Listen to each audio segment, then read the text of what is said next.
nothing happens by accident with Meghan, and it's no coincidence that she posted these pictures of her with little Archie and Lilibet.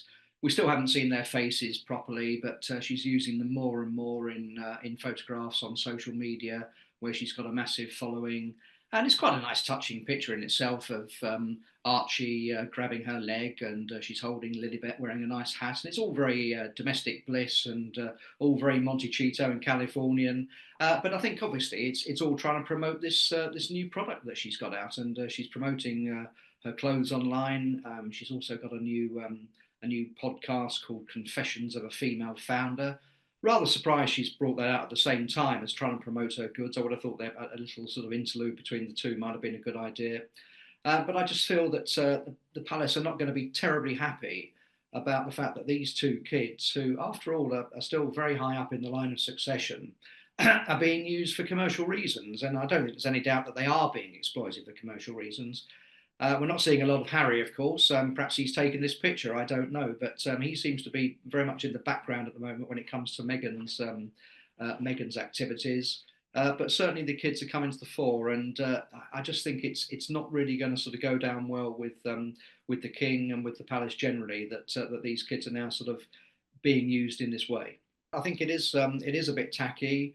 And she's got to make money. Let's be honest about it. She's got to find commercial things to do. I'd rather she was doing something like this than slagging off the royal family in interviews and books, which is what she and Harry did for a couple of years, as we know, with the Oprah Winfrey interview and with his book Spare. And with their Netflix series. So I'd rather she was doing this, but I just think it's unfair to bring the kids in. And after all, these children are growing up on the west coast of America, in California, probably I'm sure with American accents. They'll be going to school soon. And the king, the poor old king, of course, who we know has not been well, is battling cancer. He's just not seeing them. I'm sure he's absolutely heartbroken that he's not seeing his grandchildren. I'm sure Thomas Markle, Meghan's father, is also heartbroken that he's not seeing them.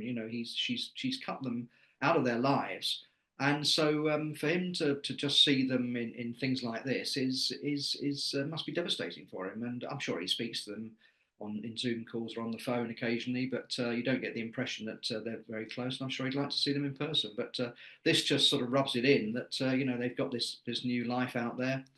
I don't see Meghan coming back to the UK anytime soon. In fact, it wouldn't surprise me if she never came back. And if she's not going to come back, I don't see the kids coming back. So it's a very sad situation. As far as I can tell, the public are seeing as much of these kids as the king is of his own grandchildren. So so it's very very difficult for him. I'm sure he'd like to have a reconciliation with Harry. I'm sure he'd like to see his grandchildren, but all the time I think that Meghan is determined to sort of strike out in this way and commercialise her activities. I can't see it happening. So let's just hope they don't leave it too late. She's been planning this stuff for quite some time. I'm fascinated by this Confessions of a Female Founder. This is the latest one she's got. It sounds like something out of a 1970s film with Robin Asquith. Yeah, I mean, she's talking about. She says she's going to have a lot of girl talk on that, and she says she wants people to jump into a dolphin tank, not a shark tank. I think she's probably swallowed a sort of phrase book of sort of philosophical phrases doing that. But it's all typical sort of Californian psychobabble and sort of wishy-washy stuff, which doesn't really mean anything. But basically, it's supposed to be focusing on women who've made their own way in life and gone from penniless people or centless people to billionaires. She's done it the easy way. She's married a royal.